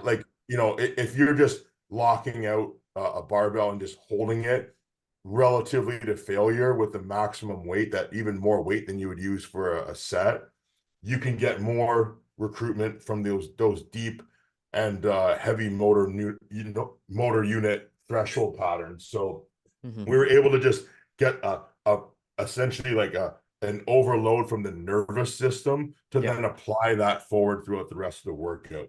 Gotcha. Is that going to be like building muscle for you? No, that set doesn't just build muscle for you, but it Yeah. it makes sense in terms of like being able to continue progression. Okay. It's And then also just fun. You know what I mean? It's like it was just I've never done that before. We wanted to do that. We were filming. Benoit was there, so he was able to actually push down even harder on the bar for me. So it was something fun that I felt like when I stood up, I was like, whoa, my body feels different than it's ever felt before. And that's kind of what we're going after in this point in time. and you were doing it like a bent row. That was the isometric you were doing, right? We did a Smith incline. Okay. Okay. So run Yeah. me through how you set that up so I can visualize that. It's the first slide. Gotcha. Okay. Yeah. So we had a really heavy Smith machine, and I just locked it out. Yep. I'm trying to flex my chest and my back at the same time. And then I would Okay. just get up immediately and pose. Gotcha. So it's not just the back, it's the things around that you're also working in that isometric. It's not Yeah. just like you're doing the peak contraction on a bent over row and just holding that for as long as you can. That's interesting. Yeah, I And mean you could do that too. It's yeah. just that would just be like just something different to do. Okay. Okay. And you just like you said, you kind of just felt you can't really like at this point in the workout because you did do it towards the end. You it's a way to still get those deeper fibers in a safe way, and you don't have to worry about the performance. Is that the function? Is I that would it? say it's more about the nervous system and recruiting Okay. more motor units than you would normally. Yeah. Like it's also blood flow, and it's just novel stimulus too. Hmm. And then when you combine it with something else like just posing, it's an additive to now when you're on stage, your body's like, okay, I've done this thing where I've recruited so much of this muscle tissue. Hmm. Now I've got like a new feeling of density in my body. And do you do a lot of posing in your workouts? I don't know if that's something you do. Some people do it, some people don't. I don't really pose that much during my workout. I usually pose for about 30 to 40 minutes post workout. Post workout. So still when you're pumped. I think there's plenty of benefit to that people don't really think of. Posing as a workout. Some people do it right after fasted cardio, but like posing right after you've done something, that goes all the way back, to Arnold. And I think there is a lot of benefit in that. Would you agree? What I do personally is I do 2 rounds every morning Gotcha. when I first wake up out of bed. And then that just gives me kind of like a look of like what I look like fresh. That's like what Hmm. I look like. Yeah. And then I like to pose post workout as my practice. It's like it's fun to do that because I'm Sure. pumped. I'm also kind of fatigued, so it kind of sort of mimics like different points in like, for example, getting on stage. Like maybe for a pre-judging, you're kind of more depleted, depending on how early it is. That could be like being fresh out of bed, almost kind of that feeling where you don't have the pump so much. And then doing like post-workout. Personally, it's just different ways to have fun, man. Like you said, Yeah. like I know some guys that like they pose after fasted cardio or they pose at different times of the day. I've done that too, but for me, it's like right now I'm doing cardio in the morning and I'm doing training in the evening. So just the routine that works for me, I wake up and I do my rounds in the morning. That's when I do my actual check-in photos. And then when I train later on, then I'll just whatever energy I have left over, I like to spend that in the posing room Hmm. because that's just like, okay, now I've kind of earned this pump and I can kind of like take a look at it. I can Yeah. work on like maybe like my posing routine and do like things that are kind of fun. We have a really cool posing room here at Pure Muscle Fitness too. So it's just Yeah. like, you know what, man, like at the end of the day, bodybuilders pose, so you should be posing. Absolutely. I mean, you get killer Yeah. shots like this. That so Exactly. You know what I mean? Like that looks way different. yeah. Like I don't look like that in the morning. So this is like where I'm like, oh, okay, like that's cool. Versus in the morning, I'm like, okay, well, that's just what I look like. Sure. And I guess one final question, well, I guess one final topic kind of in training, we're moving on a little bit. The cardio.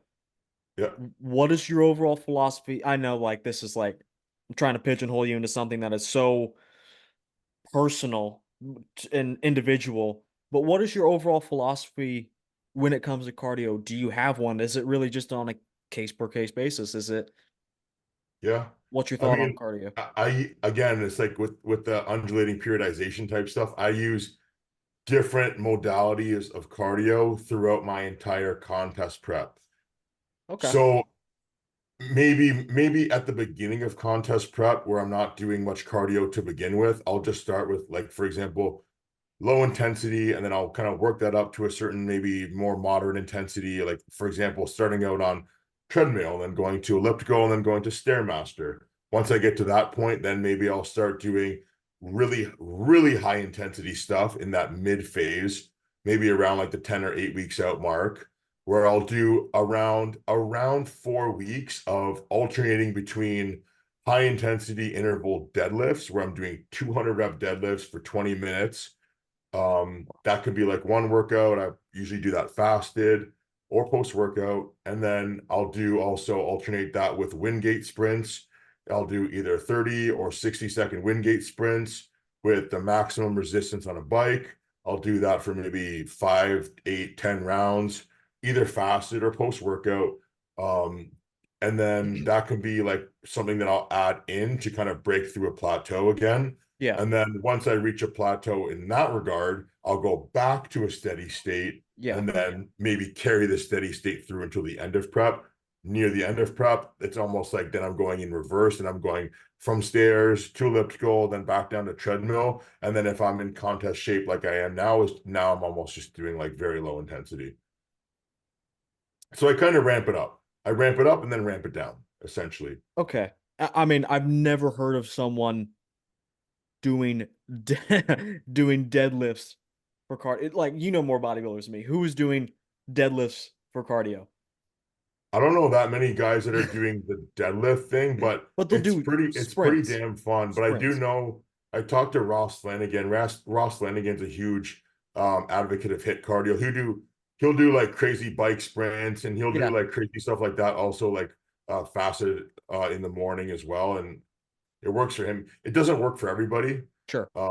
And you really have to like kind of have the mindset for it because there's like a period of time where I'm doing that and then I'm like going to bed anxious, like, oh man, like I gotta do this in the morning. But that's kind of when I know it's like, okay, I need to do this right now for a few weeks to break through a plateau. And then once I've like earned that kind of new condition, so to speak, Sure. then I can kind of back off from it and then go back to like, oh, this is nice to do like Stairmaster again. Yeah, you just said something, the new condition. I'm kind of the same way when I kind of like it's making a push, settling, making a push. Like those are things that I don't know. Do you really kind of just go by feel on that? Like, do you look at where you're at and decide this week I'm doing this, or is it on a case per case basis again with training? Um, It is is on it a case per case basis, and yes, I do think you have to make that decision. It's like, okay, is it time to start doing something more intense now? Because you think about it, right? Like if I'm just gonna do, okay, well, I'm doing 30 minutes, then I'm gonna do 40 minutes, and then 50 minutes and 60, and then I'm gonna just go up to 2 hours. I mean, your body just gets more efficient at doing the same thing. So in my opinion, it makes more sense to instead of going from 45 minutes of Stairmaster to 60 minutes of Stairmaster, which might compromise like leg size, for example. I'd Mhm. rather just go back down to only 20 minutes of really high intensity. Like your heart rate goes to like 180, you're sweating puddles on the floor. It's only 20 minutes. So that's actually going to take me less to recover from in the grand scheme of things than it would be to do an hour plus of Stairmaster to get the same result. I might even get a better result doing that just because it's such a novel stimulus. It's such Yeah. an adaptation to overcome. And then, like I said, then you can go back to what you were doing before. And it was almost like now you're fresh to do that again. Remember, the body's always adapting Mhm. by making it more efficient at what it does. That's why I think that just doing, okay, incline, decline, flat, and then I just got to progress that, for fucking 12 months at a time. Sure. Yeah. Like at some point, your body just becomes efficient. So we're trying to prevent a plateau by saying like, oh, well, you're gonna try to get efficient with this. Good luck. Yeah. I used to be firmly in the camp of like you never had to. I mean, theoretically, you don't need to change your exercises. Theoretically, like you could, in the ideal circumstances, you could progressive overload those same exercises till the end of time, given everything is okay. But But you would have to change something about them. So you would change the yes, order. You would change the order of them, yeah, or like you would change the angle of it. For mhm, example, as you would always want to rotate the tires in using that analogy, rotating the tires. Yeah. Otherwise, again, you're just going to become efficient. So I think yes, you can stay with the same exercises for a long, long time Mhm. because of the fact that there's so many ways to, again, rotate through those exercise sequences. Yeah. But no, now that I'm talking to you, I'm realizing that yeah, there is a lot more like the body, like Arnold saying, shock the muscle. I always thought I used to believe that back in the day, and then I was like, ah, that's kind of then I've gotten to the log booking, the progressive overload. I was like, ah, there's no need for that shit. and then I'm talking to you, and you've just like pulled back the curtain on all these things. Just talking to someone like you that isn't afraid to do certain things is I, it's very eye opening. I'd never really thought about it like that, but yeah, there is you always feel it. You feel that you're getting better at doing this. You feel that you're getting better at doing this, and yeah, and even back then, those guys would just kind of do what they felt was right, and shocking the muscle to them felt right. Changing up their workouts. Maybe they feel really strong, so they'll do something accordingly that day. Maybe they feel a little weak, they'll change things up, and I I think there's a lot of these guys had it right. They did not have everything right back in the day, but I'm realizing a lot of these things that I've initially shrugged off because I was so married to the progressive overload and things. I think I'm going to start working a lot of these things back in. I really do. So I want to thank you for opening up my eyes on all this. Thank you for allowing me the permission to get rid of my logbook. I, certainly I won't get rid of it, but I think you know what I mean.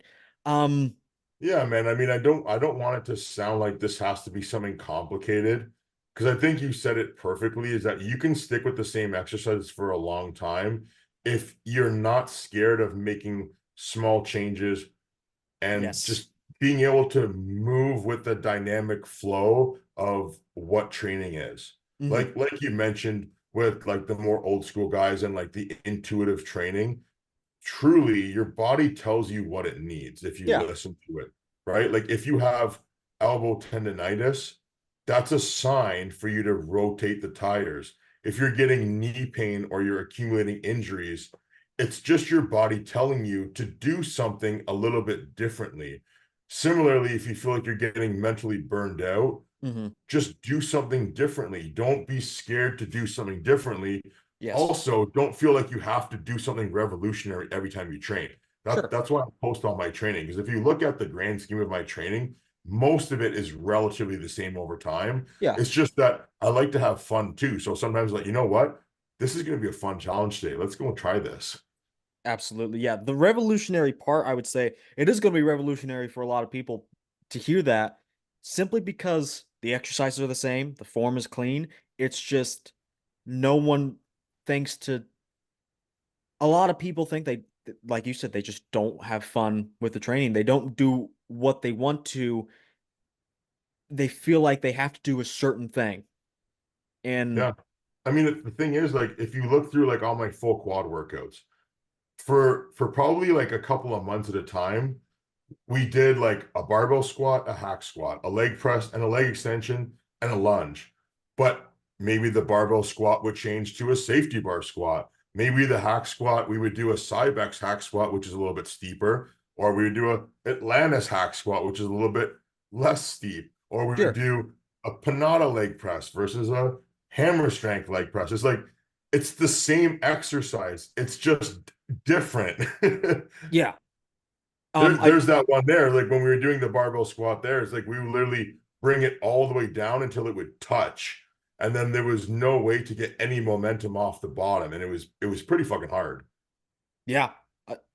And I do want to ask, so a lot of the times when I'm doing a hack squat, when it's a little more upright, the angle's a bit more steep, I touch the bottom of the machine. And I noticed you're going about 90 degrees, maybe a bit below if you really got in there with a protractor. So Yeah. why I mean, I guess the thing is too, is like you want to look at how much are you bending your ankles and how much knee flexion are you getting versus how much up and down you're going. okay. Because if you look at my actual knee flexion, my knees are going forwards more so than they're actually going out.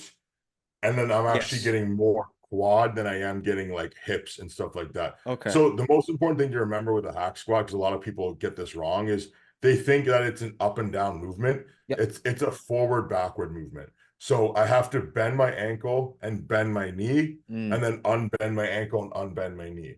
If I was to externally rotate from my hips just to go up and down, well, now that's not really what I want to do on a hack squat to get my quads.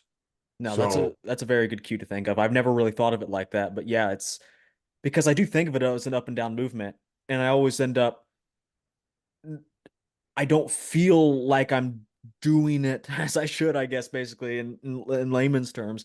But no, even yeah, I mean, visualizing, essentially, I'm going as far as I can stimulate my quads. yeah, I mean, it depends on the person too. Is like my hamstrings there, they almost touch my calf. At a sure, certain point, once I reach failure, I can't get as deep, but I won't change my form in order to go farther down.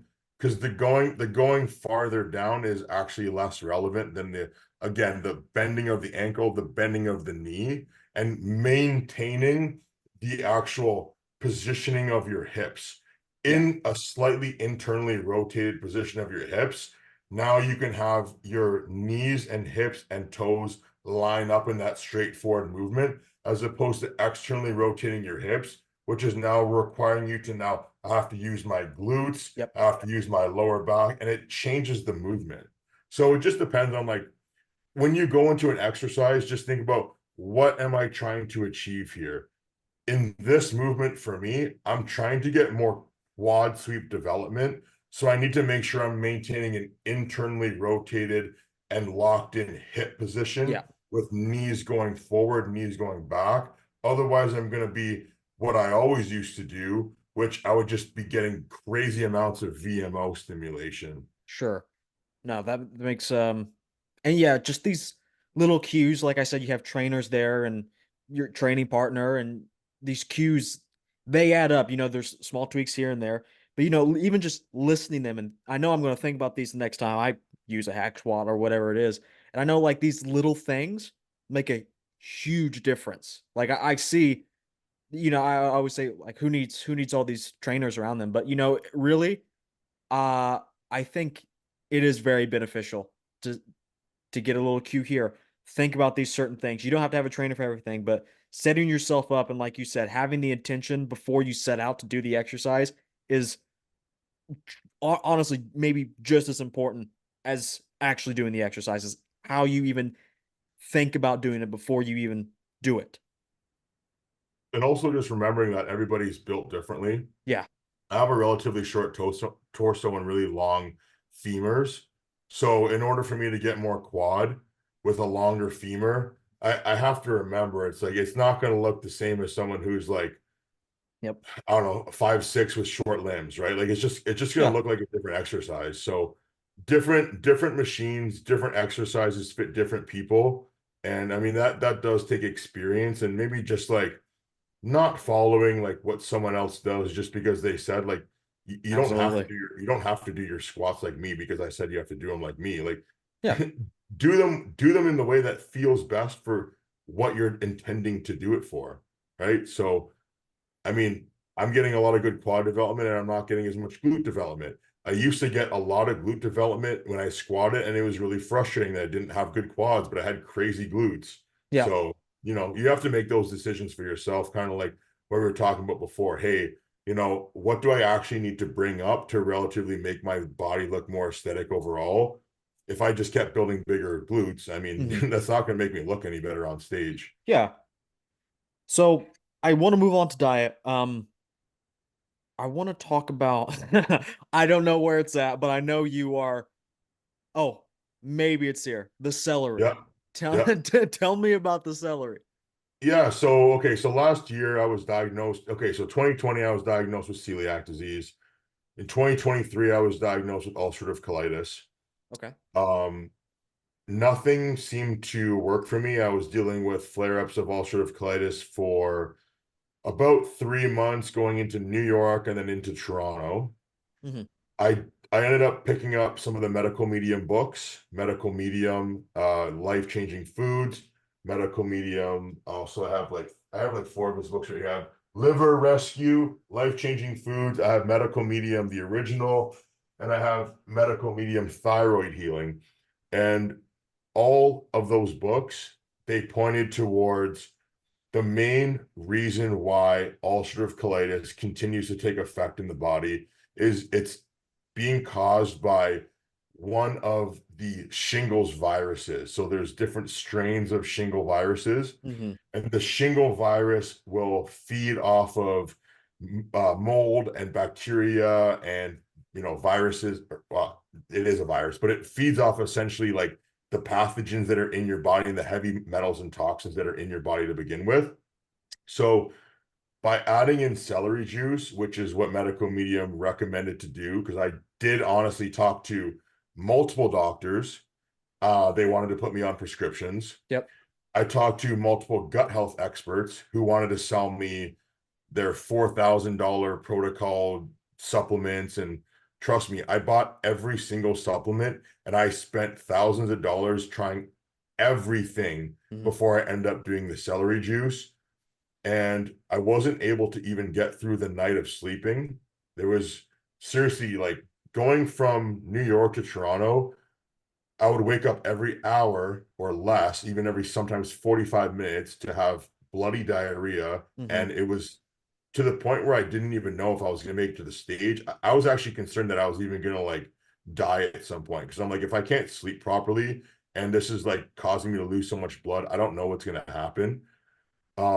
The doctors were like, hey, listen, like they basically just kept trying to do like more and more colonoscopies and tests, Yeah. but they didn't find anything. They're like, yeah, you got ulcerative colitis.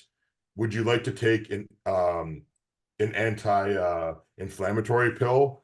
And all the research I looked up with anti-inflammatory pills is that it was like 90% of people who took anti-inflammatory pills still had all the symptoms. Yeah. So to me, it didn't really make sense to take a medication that didn't fix the problem.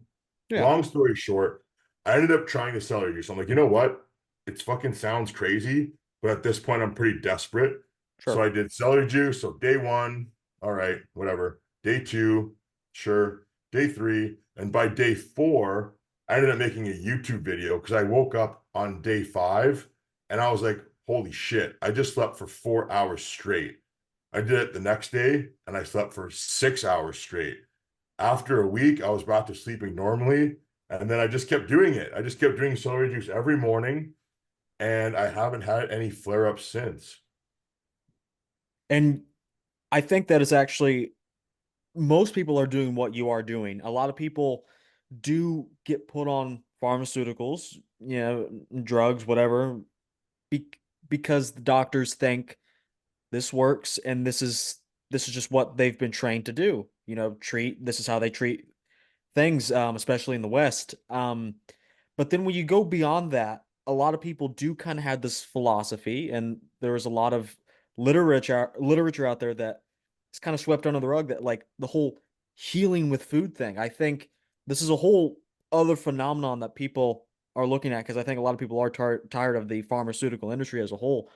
So I think this is absolutely fascinating. Have you done this like with any other issues? Like, have you been remedying yourself with other foods, joint health, joint anything, other Yeah. inflammation? So my wife was actually the one that pointed me towards the medical medium because when she was in her 20s, she had like really bad like cystic acne all over her face, and it was just like causing her so much distress that she ended up buying these books and doing his diet protocol, like Yeah. his liver detox protocol, which is like he's got like a whole like menu that you follow for like 7 weeks or something like that.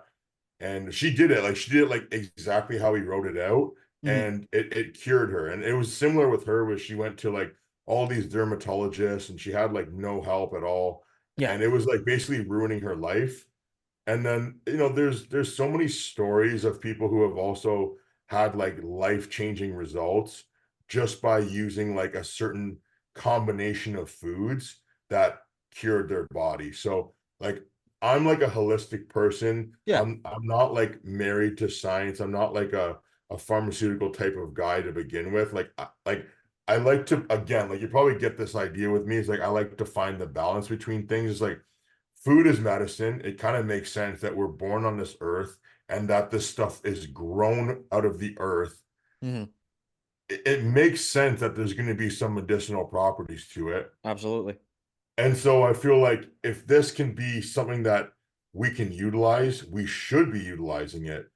And you know, it all comes down to ultimately like it's just like with training, it's like putting together the puzzle piece or the right foods Hmm. based on what you need for your body. And Medical Medium, honestly, I'm a huge fan of his because he breaks down in his life-changing food books what every fruit, vegetable, its origin, like history, what it does for the body, what types of ailments it can cure, and it also provides scientific reasoning as to why. So it's kind of interesting that celery juice, which is technically a herb, Hmm. it's full of bioactive sodium, which works with your body's own sodium. It's also got coenzymes and minerals, co-minerals. It's also got the ability to clean out pathogens from your body. And so there's other foods that are like this too, but it's like, well, what are you dealing with? Is it like depression? Is it like ulcerative colitis like me? Is it, you know, XYZ? Like there's a food for that. So you can just start incorporating those foods into your diet. Now, that's one side of the equation. The Yeah. other side is you have to remove the insult to the body. So that's where I'm at in terms of like bodybuilding protocols. And for example, with oral drugs, or for example, with certain foods like chicken breast. That's a food that I'm intolerant to. Hmm. Oral steroids, something that gives me ulcerative colitis flare ups. Yeah. And so you just have to figure out, is this something that my body's willing to utilize? Or is this something that my body is going to be harmed by? Gotcha. And you just have to make that decision. And the only way to really know is honestly, you have to listen to your gut. Sure. Yeah. And then diet. Yep. So Dorian Hamilton does your diet. Yep. Okay. Um, do you guys work on a weekly basis? Is this something that changes day to day? And I know usually most people's diets change once they get closer to show day. It does change basically by the day. Yeah. But let's talk about off season. Um, does that change daily, weekly? Um, Yeah, I mean, I'll be completely honest and transparent with you. When I was dealing with the ulcerative colitis flare up to begin with, yeah, I basically swore off like I'm never gonna ever eat anything. I'm never gonna eat gluten because that's what caused the initial flare up was that I had at one point we did like a refeed day and this was 3 weeks out. I remember the exact day. And Dorian was like, "Hey, I want you to go get these scones from Cobb's Bread." And you know, like you're just in contest prep, you're like you don't really think about it. You're like, I'm like, oh, I've been so healthy, I've been so good. And I'm like, oh man, I can't wait to eat these scones. I bring these scones home and I start eating them. And then within the hour, that's where my first flare up started. And it didn't stop for 3 weeks straight. hmm, And so I got myself to New York Pro, 3 weeks out from New York Pro. And then I was like, okay, um, I'm still dealing with like this issue with diarrhea and stuff. And then I got a food allergy test. yeah, And so like there was like certain foods in there. I eliminated those after the New York Pro, like eggs, chicken, like I mentioned. Um, Mustard was in there, like just things that I was like eating every day, basically. And then I was like, okay, I still had the flare up going into Toronto, but I just think because my body was so stressed out by that point, and I hadn't figured out the celery juice thing yet, and I just had to get myself to Toronto. After Toronto, I did the celery juice, and I thought I was cured. I'm like, oh sweet, like I'm good to go now. It's the off season. yeah. I can't wait to like just see. Like I'm like I should be able to enjoy food like a normal person, right? Hmm. And so I took my girl out to dinner, and I went over to, the parents' house and just eat what they had there with lasagna, and I just ate normal cheat meals, like normal cheat meals like a bodybuilder would once or twice a week. Yeah. But my whole body blew up. My face got inflamed, my body got inflamed. I felt so bad. And it also became where I'm a food addict. And because I had bulimia, Hmm. I was like, I was just in a state of turmoil. I was like, I did this again to myself. I can't believe I did this again to myself. Why would I do this to myself? And I just realized, like, I just have to be more disciplined. Ultimately, I need to be more disciplined in my off season to stay away from foods that hurt me. Regardless of if you think that you're cured or not, for someone that has ulcerative colitis and celiac disease, you never really cure it. Yeah.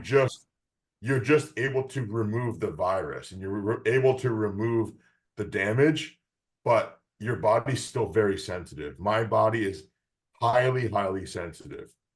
So what I stopped doing was I stopped doing the celery juice. I'm like, I shouldn't need to do this forever. That would just seem ridiculous.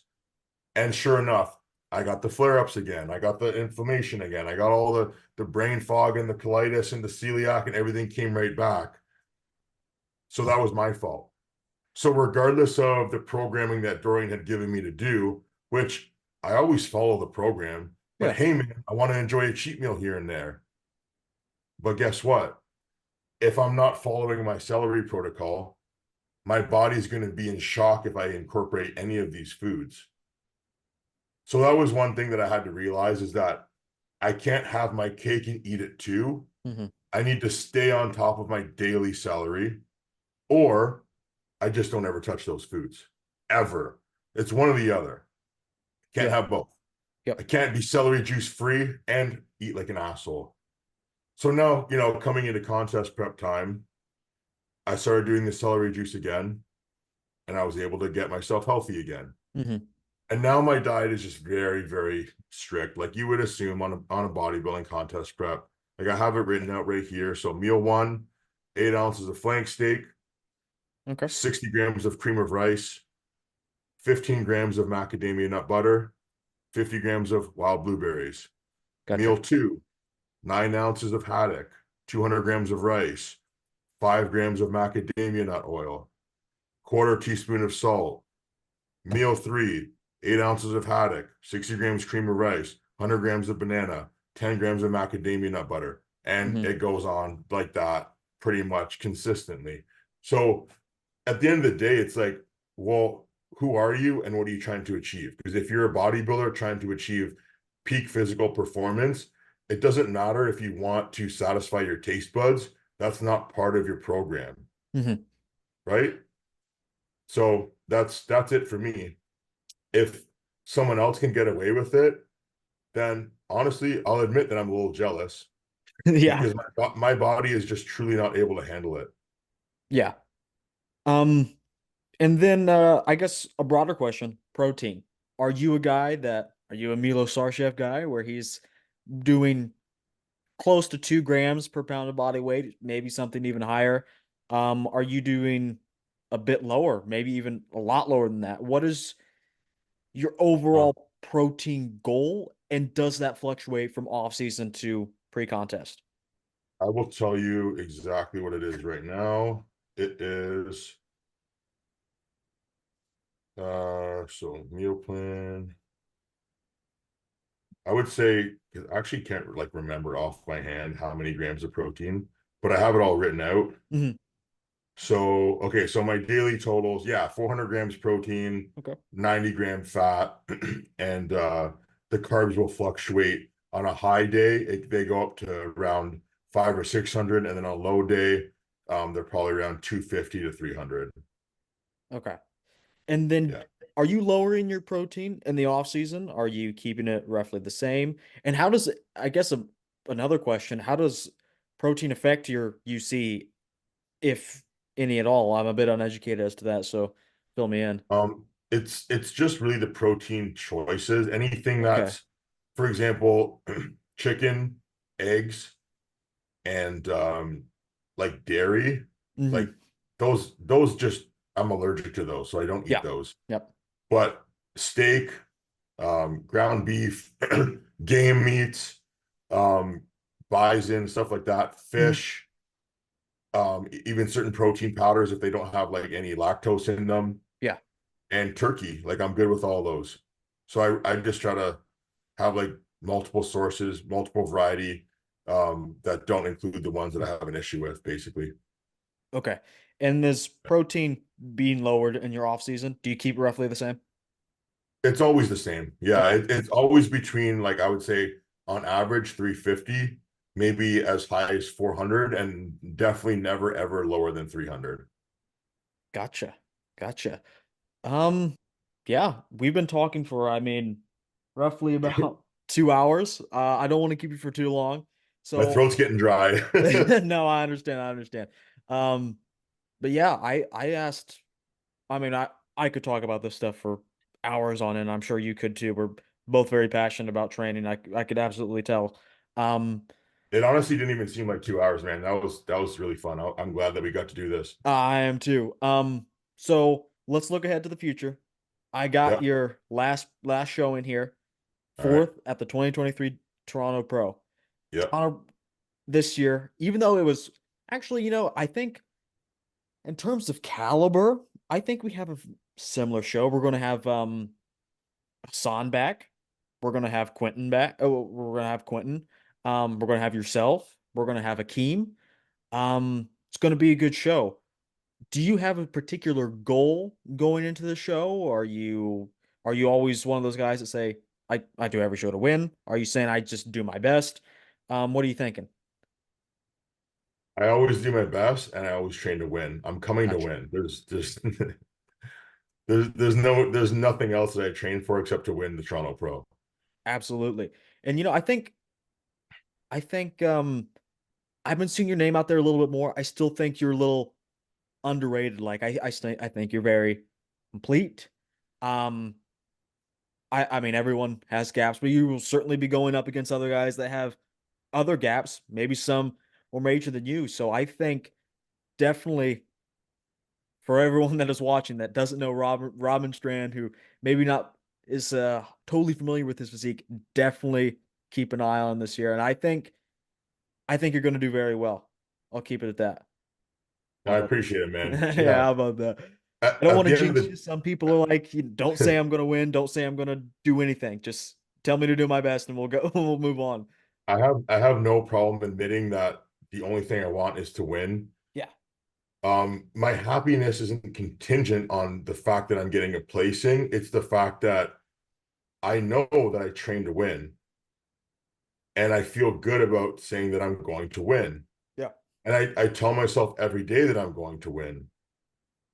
And so I don't think there's any other way to train because I just find it strange that bodybuilding is one of the sports, maybe the only sport that I know of, where guys will train, admittedly train to lose by saying, even from the amateurs to the pros, say, hey, I'm training for top five. Hmm. And I've made that mistake myself, but the reason why I don't do that anymore is my pro debut, I had said that I want top six. My goal was top six in New York Pro. I ended up getting 10th place that year. And it made me remember that when I was like 6 or 7 years old, Yeah. or even younger, I had a bookmark that my dad gave me, and it said, shoot for the moon. If you fall short, you'll land among the stars. Hmm. And so what that means to me is if I say I'm going to get sixth place, that's my goal, then I'm going to end up at 10th. Hmm. But if I shoot for first, then I'm sure as hell going to get farther than 10th. Gotcha. You know what I Gotcha. mean? So I think that every competitor should have the mindset that I am a champion. And even from the very first show that I did, I would just tell myself, I am a champion. So I always say, I am the Toronto Pro winner. Regardless of the outcome, I am the Toronto Pro winner. Because what else am I going to say? The only other choice I have is I want to win. I need to win. I'm going to win. And all of those are reinforcing the fact that I am not Yep. currently in this moment the champion. So the only way to reinforce the fact that I am the champion right now in this moment is to say that I am the champion. Gotcha. That's just my philosophy on it. And I teach my clients this too, because I think that as soon as you realize that I am is more powerful than I want to be, I will be, I can be, I could be, I should be, I need to be, those are all bullshit. Because every single one of those is just admitting that you're not. Hmm. I need to be bigger.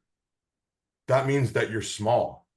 If you said, I am the biggest bodybuilder on that stage, doesn't matter if that's true or not. Your body doesn't know what's true. It only knows what you tell it. Yep.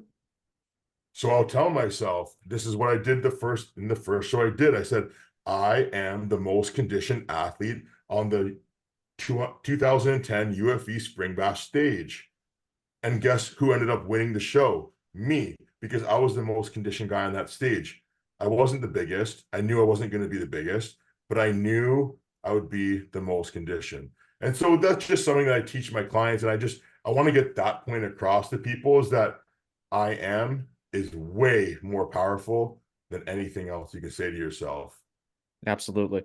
Well, I don't think I could say anything else. We'll leave it off at that. I think that's a great place great place to end off. Yeah, Um, man.